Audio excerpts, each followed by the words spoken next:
할렐루야. 우리 주 예수 그리스도께서 사망과 죽음의 권세를 깨뜨리시고 다시 사신 부활절을 맞이해서 예배에 나오신 우리 모든 성도님들 주님의 이름으로 환영하고 축복합니다.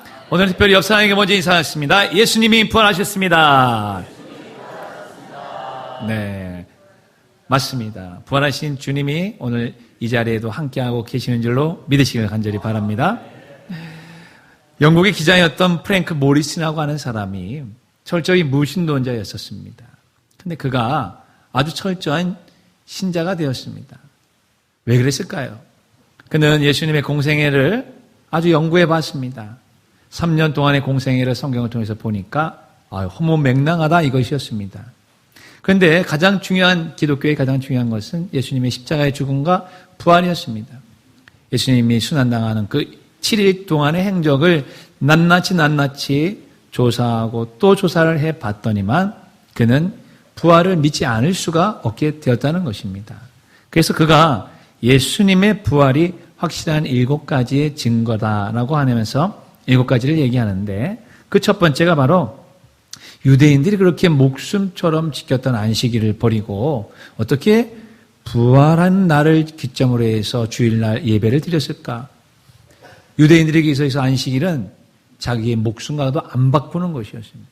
그런데 그것을 지금 우리가 지키는 주일날로 바뀌었다고 하는 것이 예수님의 부활이 거짓이라면 불가능한 것이다. 이렇게 되는 것이죠. 두 번째는 이 부활을 믿는 많은 사람들이 생겼고 그리고 진정한 교회가 많이 생겼다는 것입니다. 또 제자들과 증인들이 여전히 살아 있었기 때문에 사실을 확인을 하려면 얼마든지 확인할 수 있었던 것이죠. 가짜인지 진짜인지. 요즘에 가짜 뉴스들이 너무 판을 치고 있지 않겠습니까? 그러나 이 세상에 많은 가짜 뉴스들이 있다 할지라도 예수 그리스도께서 죽었다가 3일 만에 살아나셨다는 이 사실만큼은 영원한 진실이며 영원한 팩트인 줄로 믿으시길 바랍니다. 가짜 뉴스에 속지 마십시오.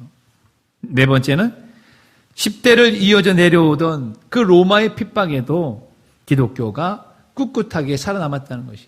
오히려 핍박하면 할수록 죽이면 죽일수록 순교자의 핏값 위에 더 많은 교회와 더 많은 그리스도인들이 생겨났다는 것입니다.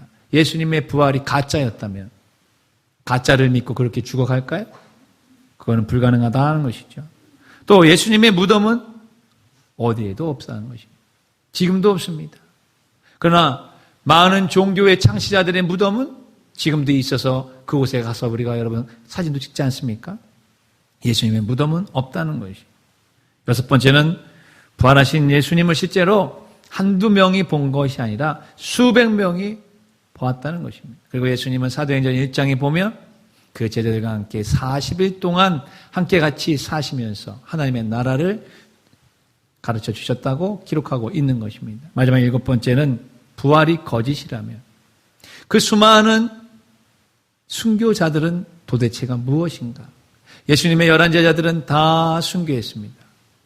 그리고 예수 믿는 많은 초대교회 사람들은 로마 원형 경기장의 사자의 밥으로 십자가의 등불로 횃불로 그리고 참수형으로 기름에 튀겨 죽고 여러분 닭을 튀긴다는 것은 여러분 들어봤지만 사람을 기름 가마에 넣고 튀긴다는 건 들어보셨습니까? 가히 상상할 수 없었던 그 수많은 그 핍박과 박해 속에서 예수의 부활이 거짓이라며 거짓을 믿고 자기의 목숨을 바꿀 사람이 어디 있겠느냐 하는 것이었습니다. 맞습니다, 여러분. 예수 그리스도의 부활은 2000년 전에 일어났던 분명한 역사적인 사실인 동시에 오늘도 죽음을 이기시고 영원히 사시는 하나님께서 우리와 함께 하신다는 증거가 예수 부활하신 것입니다. 할렐루야. 하나님께 영광의 박수 올리겠습니다. 바로 부활하신 주님이 이 자리에 함께 계시고 우리와 동행하고 계시는 놀라운 증거인 것입니다. 그런 부활하신 주님을 우리가 만나고 또 그 부활하신 주님을 만나야 한다는 것을 오늘 말씀을 드리면서 세 가지로 말씀을 드리고자 하는 것입니다. 첫 번째 같이 한번 있습니다. 부활의 주님을 만나면 전과 달라집니다. 네, 우리가 부활하신 주님을 만나게 되면 분명히 그 전과 후는 달라진다는 것입니다. 오늘 본문에는 막달라 마리아가 예수님의 무덤에 왔습니다. 그러나 무덤 문은 열려 있습니다. 1톤가량 되는 그 큰 물이 굴려져 있어요. 그러니 예수님이 기절했다고 그때 당시 어떤 사람들이 또 가짜뉴스를 퍼뜨렸어요. 여러분, 손과 발에 다 못이 박히고 피를 많이 흘리신 그 예수님이 잠깐 기절했다가 저기 안에 들어가서 땅 하고 깨어나신 것입니다. 그리고 그 1톤이 넘는 그 무거운 돌을 낑낑거리고 그것을 굴리고 그리고 나가셨다. 기절설을 말하고 있는 거예요. 말도 안 되는 소리죠. 예나 지금이나 그런 말도 안 되는 이야기에 현혹되어서 예수 그리스도의 부활을 믿지 못하는 많은 사람들이 있습니다. 예수님의 제자들이 시체를 훔쳐갔다. 그런 이야기도 있습니다. 그리고 예수님의 그 무덤을 안치했던 곳을 잘못 오인했다라고 하는 그런 착각설도 있습니다. 다 거짓말입니다. 예수님은 부활하신 것입니다. 막달라 마리아가 그 무덤 밖에 서서 울고 있었습니다. 아직까지 부활하신 주님을 못 만났기 때문에 그런 것이죠. 그리고 예수님이 분명히 자기 옆에 있음에도 불구하고 동산지기인지 착각하고 있었습니다. 그리고 그랬을 때에 마리아야라고 하는 이 말에 이 막달라 마리아의 이 영적인 눈이 뜨여지면서 부활하신 예수님을 알게 되었을 때 그녀의 슬픔과 그녀의 괴로움과 그녀의 고통은 기쁨과 환희와 확신으로 변하게 되었다는 것이죠. 이것입니다, 여러분. 우리도 마찬가지로 이 막달라 마리아와 같이 부활하신 주님을 만나기 전, 만나기 후에 우리의 모든 느낌, 감정, 우리의 말, 언행, 행동, 우리의 인생, 이 모든 것들이 변화되는 줄로 믿으시길 간절히 바랍니다. 부활하기 전에는 우리는 슬픔의 노래를 불렀다면, 부활하신 주님을 만난다면 기쁨의 노래로 바뀌는 것이죠. 좌절과 절망과 실패와 고독에 빠져 있었던 사람이라면 예수 그리스도를 만나면 재기와 희망이 성공과 임마누엘의 신앙으로 우리는 변화될 수가 있게 되는 것입니다. 두려움과 우울과 공황증에 빠져 있어서 매사에 부정적인 사고를 갖고 있는 사람이었다면 예수 그리스도의 부활하신 예수님을 만남으로 담대함과 용기를 가지고 확신과 활력을 가지고 긍정적인 사고와 긍정적인 생각과 긍정적인 언어와 창조적이고 적극적인 삶의 자세로 바뀌게 되게 되어져 있는 것입니다. 또한 죄의 노예로 살고 있던 사람이면 죄에서 해방이 되는 것이고 질병 가운데 어쩔 수 없이 괴롭고 고통스러운 삶을 살았다면 예수 그리스도가 주시는 건강함으로 주님이 바꿔주시는 것입니다. 삶의 허물을 느끼셨습니까? 부활하신 주님을 만난다면 삶의 의미와 보람이 느껴지게 되는 것이고 마귀의 자녀였던 우리가 하나님의 자녀로 바뀌며 축복의 자녀로 축복의 문을 박차고 나아가서 축복된 삶을 살아갈 수 있다는 것이 바로 부활하신 주님을 만난 것입니다. 이것은 개인을 뛰어넘어 가정도 마찬가지입니다. 부활하신 주님을 개인이 믿었을 때에는 주님이 말씀하셨잖아요. 주 예수를 믿으라. 그리하면 너와 내 가정이 구원을 받으리라. 가정의 변화가 생깁니다. 그 가정의 변화는 이웃의 변화, 마을의 변화가 생기고 그 모든 변화가 한 나라의 변화가 나타나게 되는 것입니다. 올해는 우리나라의 개신교가 전해진 지 140주년이 되는 아주 뜻깊은 날이기도 합니다. 특별히 1885년 4월 5일 아펜젤라와 언더우드 선교사님이 인천 제물포항에 도착하게 되었습니다. 그는 선교 보고를 그 선교 본부에 하게 될 때에 이러한 감격적인 마음을 가지고 그들이 보고를 했다 하는 것입니다. 한번 같이 여러분 그 보고가 어떤 것인지 읽어보도록 하겠습니다. 시작. 우리가 도착한 날은 4월 부활절이었습니다. 죽음에서 부활하신 주님의 능력이 조선의 결박을 끊고 사망의 절창을 접으시고 이 땅의 백성들을 하나님의 자녀로 삼으사 빛과 자유의 세계로 인도해 주시기를 기도드렸습니다. 아펜젤라와 언더우드 선교사님이 인천 제물포항에 딱 도착했던 그날이 공교롭게도 부활절이었다는 것이에요. 부활절에 부활의 복음이 두 선교사님과 함께 이 땅에 발을 딛는 순간 어둠은 물러가고 빛이 비치기 시작했으며 가난은 물러가고 하나님이 주시는 축복이 이제 들어가기를 시작했던 것입니다. 수많은 미신, 잡신, 귀신 그 모든 것들이 예수 그리스도의 복음을 듣는 사람들에게서 떠나가고 그 귀신으로부터 해방되는 놀라운 축복을 받게 된 것입니다. 학교가 세워집니다. 교회가 세워집니다. 병원이 세워집니다. 개화가 되기 시작하며 수많은 백성들이 하나님의 백성이 되고 그 하나님의 자녀들이 하나님이 주시는 영혼육의 복을 받으면서 이 나라가 지금 놀랍게 축복받은 나라로 변화된 것을 우리가 지금 목격하고 있는 것이 아니겠습니까?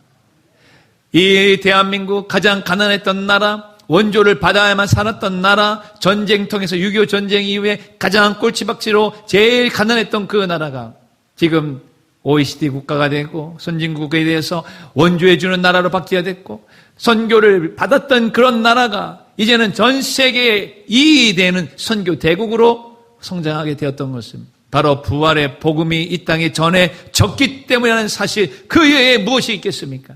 사랑하는 성도 여러분, 우리가 세계사를 바라볼 때에 그냥 단순한 세계사가 아니라 믿음의 눈을 가지고 구속사적인 세계사를 들여보면서 하나님이 오늘도 우리 대한민국을 지켜주시고 보호하심으로 이 대한민국, 자유민주주의 대한민국, 우리 대한민국이 반드시 하나님의 축복의 나라로 계속해서 나아갈 수 있다는 사실을 믿음으로 확신하시기를 간절히 바랍니다. 이것이 바로 부활의 복음이 우리에게 전해졌기 때문에 우리에게 일어나는 놀라운 축복이 되는 것입니다. 두 번째 같이 읽겠습니다. 주님을 사모하는 자가 부활의 주님을 만날 수 있습니다. 누가 부활의 주님을 만났을까요? 오늘 본문을 보게 되면 사복음서 공이 공통적으로 가장 먼저 예수 그리스도의 부활하신 예수님을 만난 사람이 나옵니다. 그는 예수님의 제자도 아니었습니다. 예수님의 어머니도 아니었습니다. 막달라 마리아라고 하는 여인이 예수님의 부활을 처음으로 목격한 것이었습니다. 사복음서에는 마리아라고 하는 이름이 5명 정도가 나옵니다. 예수님의 어머니 마리아, 사도 요한과 야고보의 모친 마리아, 예수님의 이모입니다. 예수의 이모입니다. 작은 야고보와 요셉의 모친 마리아도 나옵니다. 작은 야고보는 알페오의 아들 야고보를 지칭하는 것입니다. 또 우리가 죽은 지 4일이 지난 그 송장과 같은 사람을 예수님이 나사로야 나오라 하면서 살렸던 바로 그 나사로의 누이 마르다와 마리아를 여러분이 기억하실 것입니다. 그러나 그 모든 마리아들은 예수님을 부활을 처음으로 목격하지 못했습니다. 오직 한 여인 마리아, 막달라 마리아. 이 여인이 예수님이 부활을 처음 목격하게 된 것입니다. 막달라 마리아에 대한 여러 가지 이야기들이 성경에는 많이 없습니다. 그러나 단 한 가지 확실한 것은 이 막달라 마리아가 7 귀신에 들려서 정말 핍절하고 불쌍하고 그리고 괴로운 인생을 살았던 그런 여인이었던 것은 분명한 것입니다. 왜냐하면 누가복음 8장 2절에 보게 되면 또한 악기를 쫓아내신가 병고침을 받은 어떤 여자들 곧 7 귀신이 나간 자 막달라인이라 하는 마리아와 이렇게 되어져 있습니다. 여러분 7 귀신이라고 하는 것은 7마리 귀신이 들어갔다 이 표현도 맞는 것일 것이고 7이라는 숫자가 완전 숫자이니까 완전히 귀신이 이 한 여인을 사로잡고 그 인생을 완전히 도둑질하고 죽이고 멸망시키고 파멸의 길로 가고 있다라고 봐도 무방할 것입니다. 여러분 귀신이 우리에게 들어와서 하는 일이란 무엇이겠습니까? 우리의 인격을 파괴시킵니다. 인간관계를 파괴시킵니다. 마음의 시기와 질투와 마음의 탐욕을 더 갖다 주고 어떻게 해서든지 하나님의 자녀로 사는 것을 방해하며 사탄 마귀 귀신의 놀이개가 되고 그들의 쫄개가 되어서 사탄이 좋아하는 일을 하게끔 만드는 것이 바로 귀신이 들어가는 것입니다. 그러니 이 막달라 마리아, 이곳 귀신이 들어간 여인이 어떠한 모습이었는지는 가히 우리가 상상만 해도 알 수 있을 것입니다. 불쌍한 모습일 것입니다. 사람과 사람 사이에 소통도 안 되는 그러한 여인이었을 것입니다. 그런 여인이 정말 온전한 인격을 가지고 행복한 삶을 살아가고 인생의 의미를 느끼고 그리고 무엇인가 자기 자신도 이 땅에 태어난 의미가 있다는 사실을 알게 된 것은 바로 예수님이 그 7 귀신을 내쫓아주신 이후에 가능했던 것입니다. 그러니 7 귀신 들렸던 막달라 마리아가 얼마나 예수님께 감사했을 것인가 하는 것은 의심의 여지가 없게 되는 것입니다. 그래서 누가복음 8장 3절을 보게 되면 헤롯의 청지기 구사의 아내 요한나와 수산나와 다른 여러 여자와 함께하여 자기들의 소요로 그들을 섬기더라라고 되어져 있습니다. 즉 예수님의 3년 공생애 동안 막달라 마리아를 비롯한 여러 명의 여인들이 예수님의 사역을 물질적으로 그리고 여러 모양으로 이 모양 저 모양으로 섬겼던 것을 성경은 기록하고 있는 것이었습니다. 막달라 마리아가 그러면 여기까지만 기록되고 나오지 않았을까요? 아닙니다.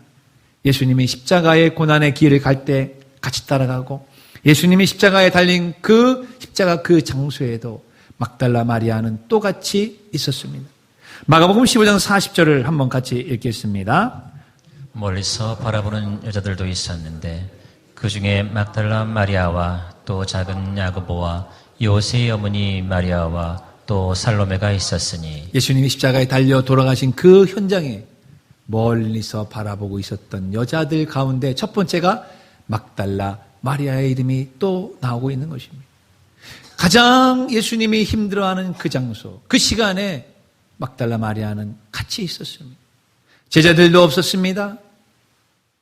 그러나 예수님으로부터 큰 사랑을 받은 그리고 예수님으로부터 치유를 받고 온전해진 이 힘없는 이 여인은 끝까지 예수님과 함께하고 있었던 것입니다. 어디 그뿐이겠습니까? 오늘 마가복음 16장 9절을 보게 되면은 예수께서 안식 후 첫날 이른 아침에 살아나신 후에 전에 7 귀신을 쫓아내어 주신 막달라 마리아에게 먼저 보이셨다. 예수님이 부활하신 바로 그날, 그 장소, 그 시간에 가장 먼저 가 있던 여인이 누구였다고요? 막달라 마리아였습니다. 예수님의 공생애 기간 3년 동안 예수님이 십자가에 달리는 바로 그 장소, 아주 비극적이고 정말 모든 것이 끝났다라고 하는 바로 그 장소, 그리고 무덤에서 막달라 마리아는 결코 떠난 적이 없었던 것입니다. 바로 이것이 막달라 마리아가 얼마나 예수님을 사랑했으며 얼마나 예수님을 보기를 간절히 사모했다라고 하는 증거이기도 할 것입니다. 누가 부활하신 주님을 제일 먼저 만날 수 있을까요? 오늘날 누가 부활하신 주님을 경험할 수 있을까요? 그것은 이 막달라 마리아와 같이 예수님을 간절히 사모하는 사람, 예수 그리스도께서 보내실 성령을 간절히 사모하는 사람, 그리고 예수님을 구하고 찾고 두드리는 그 사람에게 오늘도 예수님은 우리를 만나 주실 줄로 믿는 것입니다. 그래서 잠언 8장 17절을 보면 나를 사랑하는 자들이 나의 사랑을 입으며 나를 간절히 찾는 자가 나를 만날 것이니라. 이때에 나는 지혜를 말하고 있습니다. 잠언에서 말하고 있는 지혜는 여호와를 경외하는 것이 지혜의 근본이며 지식의 근본이라고 말씀하고 계시는 것입니다. 여호와를 경외한다고 하는 것은 바로 성삼위일체 하나님을 경외하는 것이고 예수 그리스도를 경외하는 것이고 예수 그리스도가 부활하시고 난 다음에 보내실 성령을 우리 마음에 품는 것을 다 같이 의미하고 있는 것입니다. 그러므로 우리가 예수 그리스도를 간절히 찾고 찾는 사람, 오늘도 그 사람이 예수님을 만날 수 있다는 사실, 예수님을 사랑하는 사람은 반드시 예수 그리스도께서 몸된 교회, 이 교회를 사랑할 수밖에 없다는 사실, 이것을 결코 잊지 마시기를 간절히 부탁을 드립니다. 그래서 예수님을 핍박하는 사람, 교회를 핍박하는 사람 다 같은 동급인 것이에요. 교회를 파괴하려고 하는 사람, 예수님의 몸을 파괴하려고 하는 사람입니다. 교회를 분열시키려고 하는 사람, 예수님의 몸을 갈기갈기 찢는 사람인 것입니다. 교회를 멸망의 길로 인도하는 사람, 예수 그리스도를 멸망의 길로 인도하려고 하는 것입니다. 그러나 예수님은 결코 죽음의 권세에 굴복하지 아니하시고 죽음의 권세를 깨뜨리시고 부활하시로 말미암아 영원한 하나님의 아들이 되시고 바로 하나님이시라는 사실을 우리에게 가르쳐 주신 것입니다. 사랑하는 성도 여러분, 주님의 몸된 교회를 막달라 마리아와 같이 사랑하고 막달라 마리아와 같이 헌신하며 희생할 때에 주님께서 주시는 놀라운 은혜와 복이 우리에게 임할 줄을 믿으시기를 간절히 축원합니다. 마지막 세 번째입니다. 부활의 주님을 만나는 자에게 진정한 평강이 임합니다. 예수님이 십자가에 돌아가시고 난 이후에 무덤에 묻혔습니다. 제자들은 어디에 있었을까요? 무엇을 하고 있었을까요? 그들에게 필요한 것은 무엇이었을까요? 그들에게도 돈이 필요했을 것입니다. 예수님을 따라다니면서 얻고자 했던 지위, 또한 출세, 입신양면 왜 안 필요했겠습니까? 그러나 그들에게 진정 그때 필요했던 것이 무엇일까요? 3년여 동안 넘게 예수님을 따라다녔습니다. 진리라고 믿고 길이라고 믿고 생명이라고 믿고 따라다녔는데 예수님이 죽었습니다. 완전히 절망입니다. 끝난 것 같이 느껴졌을 때 그들에게 가장 필요한 것이 무엇이었느냐는 것입니다. 그리고 그들은 지금 지명수배를 당하고 있는 것입니다. 마음과 근심, 불안의 초조에 지금 떨고 있는 그들에게 가장 필요했던 것은 바로 평강이 아니겠습니까? 평안이 그들에게 가장 필요했던 것입니다. 그래서 예수님께서 부활하시고 난 다음에 제자들이 몰래 숨어있던 그곳에 딱 들어가셔서 첫 번째 했던 그 말씀이 바로 너희에게 평안이 있을지어다. 평강이 있을지어다. 오늘 부활하신 주님이 오늘 우리에게 나타나신다면 오늘 특별히 우리에게 하시는 말씀의 첫 번째 마디가 무엇이겠습니까? 너희에게 평강이 있을지어다. 할렐루야. 이 평강을 받으시기를 주님의 이름으로 축원합니다.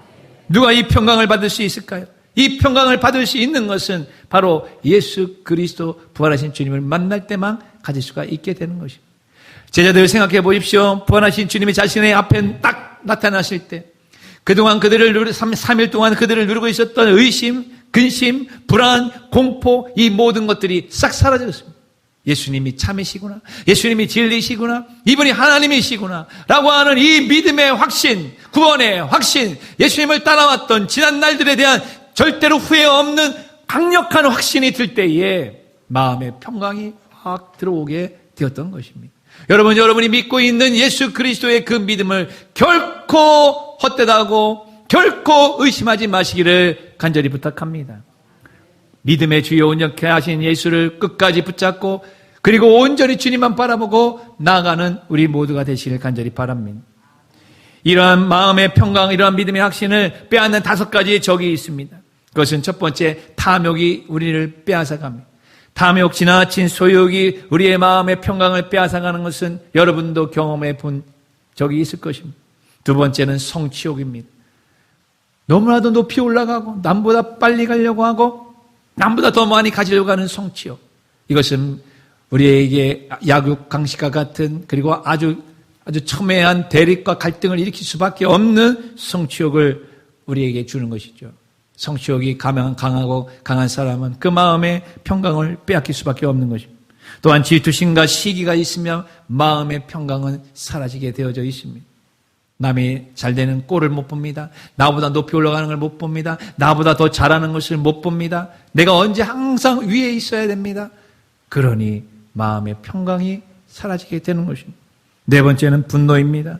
분노가 있는 사람 항상 이 위에가 끌어오르고 얼굴이 시뻘겋고 항상 말할 때 보면 막 손이 덜덜덜덜 떨리고 어쩔 줄 모르고 결국 그렇게 함으로 말미암아 자기에게도 화가 되고 남에게도 화가 되는 그러한 평강이 빼앗기는 삶을 살아가게 되는 것이죠. 마지막 5번째는 무엇이겠습니까? 교만이 있으면 마음의 평강을 빼앗길 수밖에 없다는 것입니다. 이 5가지의 이 적이 우리 안에 있는데 이 적을 한 방에 무너뜨릴 수 있는 놀라운 핵폭탄이 바로 부활하신 주님이 내 마음에 오실 때에 가능하다는 사실 믿으시면 아멘 하시기 바랍니다. 부활하신 주님이 내 안에 올 때에 이러한 내 마음에 원치 아니하는 것들, 바라지 아니하는 것들, 그러면서 나를 계속해서 엄습하고 나를 계속해서 괴롭히려고 하는 모든 것들이 싹 사라지게 되는 것이죠. 그 부활하신 주님이 우리와 함께 하시기 때문에 가능한 것입니다. 그래서 잠언 14장 30절에 보면은 평온한 마음은 육신의 생명이나 시기는 뼈를 썩게 한다라고 말했어요. 평강한 마음을 가져야만 된다는 겁니다. 잠언 15장 13절에 마음의 즐거움은 얼굴을 빛나게 하여도 마음의 근심은 심령을 상하게 하는 믿음의 확신을 가지고 구원의 확신을 가지고 예수님이 나와 함께하는 확신을 가지고 있으면 내 마음이 그냥 즐거울 수밖에 없는 것입니다. 그 마음의 즐거움은 그냥 얼굴로 표현이 되는 것이고 싱글벙글 웃음꽃이 피고 눈에서는 살기가 나가는 것이 아니라 눈에서는 살가운 따뜻한 아름다운 눈매가 나가게 되어져 있는 것입니다. 잠언 17장 22절 보게 되면 마음의 즐거움은 양약이라도 좋은 약이라도 굿 메디슨이라도 심령의 근심은 뼈를 마르게 한다라고 얘기했습니다. 여러분 뼈가 많이 아프신 분들 아마 많이 걱정, 근심, 불안이 있으면 뼈가 마른다고 하니까 그러니까 여러분 병이 잘 걸린 거 아니겠습니까? 마음이 즐거우시기를 주의 이름으로 축원합니다. 그 마음의 즐거움과 마음의 평강과 마음의 확신은 바로 부활하신 주님을 만날 때에만 가능하다라고 말씀하고 계시는 것입니다. 이제 말씀을 정리합니다. 사랑하는 성도 여러분, 오늘은 예수님이 부활하신 부활주일입니다. 내년에도 부활주일을 마련할 겁니다. 아니, 주님이 오시는 그날까지는 계속 우리는 부활주일을 축하할 것입니다. 그러나 문제는 그 부활하신 주님을 만났느냐는 것입니다. 그 부활하신 주님을 만나고 싶으냐 하는 것입니다. 그 부활하신 주님이 내 안에 지금 와 있느냐 하는 것입니다. 부활하신 주님을 만났다면 전과 후가 같을 수는 없는 것이에요. 부활하신 주님이 내 안에 들어와 계신다면, 그 전과 후가 같다면 그거는 거짓말이든 아니면 주님을 모욕하는 것이든 둘 중에 하나가 되는 것입니다. 또 나아가 주님을 사모하는 사람만이 부활하신 주님을 첫 번째 만날 수 있는 특권을 가지게 되는 것이고, 오늘도 주님을 사모하는 마음으로 간절하게 주님의 영 성령이 오시기를 간절히 우리가 원할 때에 주의 성령이 오늘 우리를 만나 주실 것입니다. 마지막 주님의 부활의 주님을 만나는 자에게는 진정한 평강이 임하게 됨을 꼭 기억하시면서 부활하신 주님을 만나실 수 있는 우리 성도들 되시기를 주의 이름으로 축원합니다.